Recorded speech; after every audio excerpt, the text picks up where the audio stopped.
కేంద్ర ప్రభుత్వం బంగారంపై పన్ను విధింపు ప్రకటన తరువాత మహిళల్లో గందరగోళ పరిస్థితి మొదలైంది.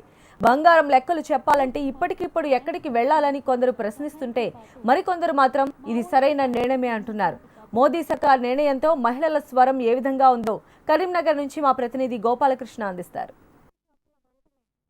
కేంద్ర ప్రభుత్వం బంగారంపై పన్ను విధింపు నిర్ణయం తరువాత ప్రకటన వచ్చినప్పటి నుంచి కరీంనగర్ జిల్లాలో మహిళల్లో భిన్న స్వరం వినబడుతోంది. కొంతమంది సపోర్టివ్గా మాట్లాడుతుంటే మరికొందరు మాత్రం అది చాలా బాధాకరమైనటువంటి నిర్ణయాన్ని చెప్తున్నారు. ప్రస్తుతం మనం కరీంనగర్లో ఉన్న ఓ అపార్ట్మెంట్లో ఉన్నాం.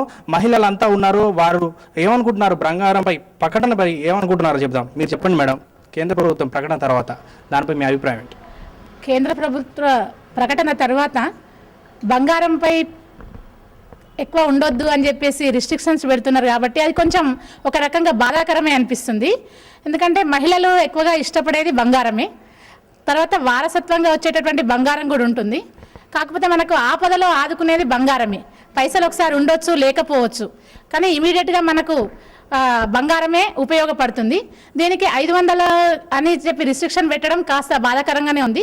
మనం సంపన్నులం కాకపోవచ్చు, కానీ వెనుకటి నుంచి వచ్చిన వారసత్వపు ఆస్తులు కూడా ఉంటాయి కాబట్టి దాని పన్ను విధించకుండా 1 కేజీ వరకు బంగారాన్ని మహిళలకు కేటాయిస్తే బాగుంటుంది అనిపిస్తుంది. రైట్. అవివాహితులకు అంటే పెళ్లి కాని వారికి 250 గ్రాముల వరకు బంగారం ఉండాలని చెప్పి ప్రకటన వచ్చింది. కేంద్ర ప్రభుత్వ నిర్ణయం తర్వాత సామాన్యులకు ఏమైనా ఇబ్బంది పడుతున్నారు అనుకుంటున్నారా, లేదంటే ఇది కేవలం సంపన్నులకు మాత్రం ఇబ్బంది అని మీరు అనుకుంటున్నారా?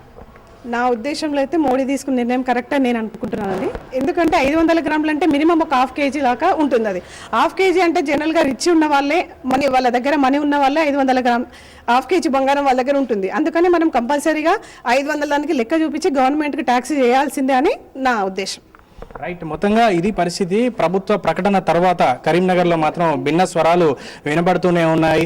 చాలామంది ఈ విషయాన్ని చాలా వరకు కూడా సపోర్ట్ చేస్తున్నారు, మరోవైపు చాలామంది కూడా వ్యతిరేకిస్తున్న పరిస్థితి. అంటే కేవలం 250 గ్రాములు పెళ్లి కాని వారికి ఉండడం అనేటువంటిది సంపన్న కుటుంబాల్లో ఉంటుందని చెప్పి కొందరు చెప్తుంటే, మరోవైపు మహిళకు 500 గ్రాముల వరకు బంగారం ఉండడం చాలా తక్కువ పరిస్థితి. అంటే ఎక్కువగా పొదుపు చేసుకుని రూపాయి కూడబెట్టుకొని పెట్టుబడి రూపంలో బంగారంలో కొనుక్కుంటారు కాబట్టి దాన్ని కేజీ వరకు తీసుకెళ్తే బాగుండదని మరికొందరు చెప్తున్న పరిస్థితి. ఏదేమైనా ప్రకటన తరువాత ఓ గందరగోళ పరిస్థితి అయితే ఏర్పడింది. దీనిపై ఒక క్లారిటీగా క్షేత్రస్థాయిలోకి వెళ్లాల్సిన అవసరం అయితే ఉందని అనిపిస్తోంది అని చెప్పొచ్చు. ఇది కరీంనగర్ జిల్లాలో పరిస్థితి.